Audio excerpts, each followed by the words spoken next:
मदरसा हा कन्सेप्ट काय आपल्याला लक्षात येत नाही. मदरसा कन्सेप्ट ही सगळ्यात भयानक कन्सेप्ट आहे. आता ते कोणी मदरसा मध्ये शाळा चालवत असेल आणि स्थानिक लोक तिथे येत असतील तर गावकऱ्यांनी त्याला विरोध नाही केला पाहिजे. तिथे ती मोठी मस्जिद जरी बनत असतील तरी गावकऱ्यांनी विरोध नाही केला पाहिजे जर बाहेरचं कोणी येत नसेल तर. आणि ह्याच जागी जर बाहेरचं कोणी येत असेल तर त्याला विरोध केला पाहिजे. मोठ्या प्रमाणात मालेगाव मध्ये आता मदरशामध्ये नकली नोटा भेटल्या. तुमच्या मंदिरामध्ये पोलीस कधीही घुसू शकतात, कधीही झडती घेऊ शकतात.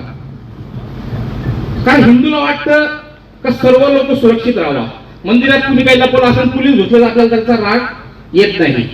पोलीस बांधव हिंदू हे धरती घेतली अडचण नाही. पण कुठल्याही मस्जिद आणि मदरशामध्ये पोलीस जाऊ शकत नाही, तिथली झडती घेऊ शकत नाही. असं कुठं ऐकलं का कोणी घुसल्याने घेतली? काहीतरी पुराव्याची माहिती आली तर तिथे जातील. म्हणून आम्हाला त्या गोष्टीला विरोध आहे.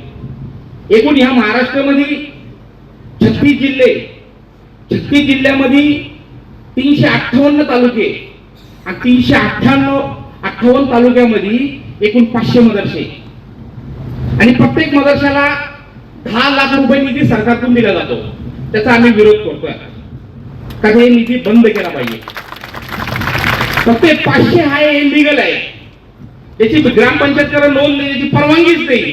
असे अनेक मदरसे चालतात आणि तिथं हा गोरख धंदा चालतो त्यांचा. प्रत्येक मदरशाच्या या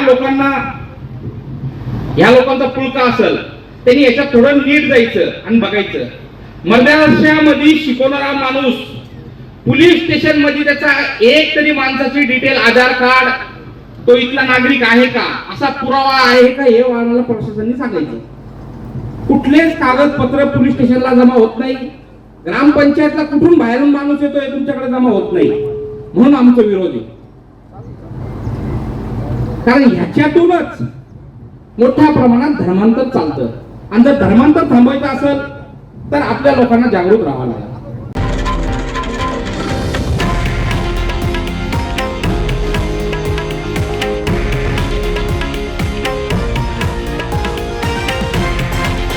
हे आहे देशातील नंबर 1 न्यूज नेटवर्क आणि आपण पाहत आहात TV9 मराठी, एकमेव.